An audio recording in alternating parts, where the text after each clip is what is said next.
छत्तीसगढ़ के कन्हार माटी पिवरा रंग मटासी है। गुण मटिया मोटा चाउर जेमा मीठा थे बासी है।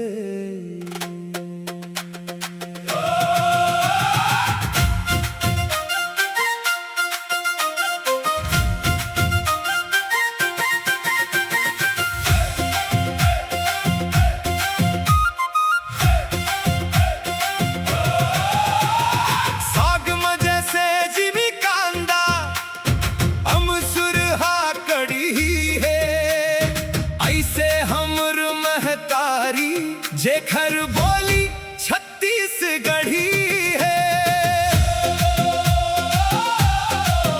मोर छत्तीसगढ़ महतारी तोर चरण में माथ नवावव।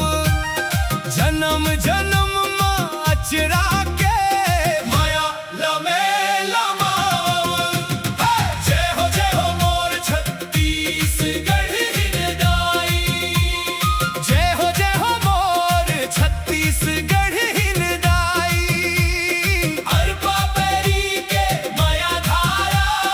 जय हो मोर छत्तीसगढ़ हिरदाई।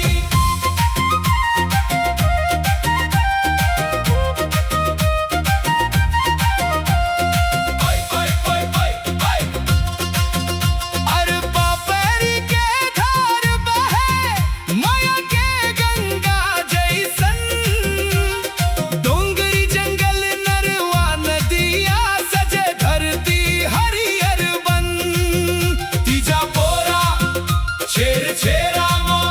गूंजे हासी गाना राउत नचा के थाप सुनत झूमे गाँव ठिकाना। जय हो मोर छत्तीसगढ़ हिरदाई। जय हो मोर छत्तीसगढ़ हिरदाई।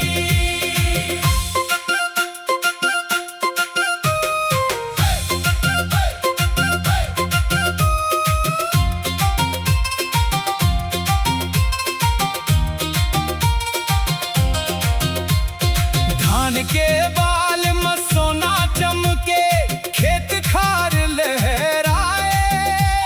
मेहनतिया किसान के पसीना धरती ला महकाए।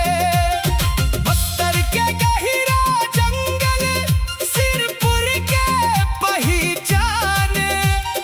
माटी माटी में बसत हवे वीरपुर खा के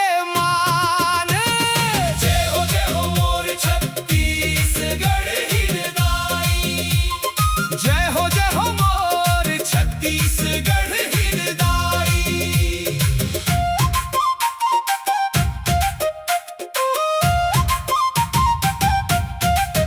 सुआ कर्मा दरिया गूंजे मांडर बाजे रात। गुरतुर बोली के महिमा गूंजे गाँव गाँव। जय हो मोर छत्तीसगढ़ हिरदाई। जय हो मोर छत्तीसगढ़ हिरदाई। धरती पानी जंगल जनमन। जय हो मोर छत्तीसगढ़ हिरदाई। मोर छत्तीसगढ़ में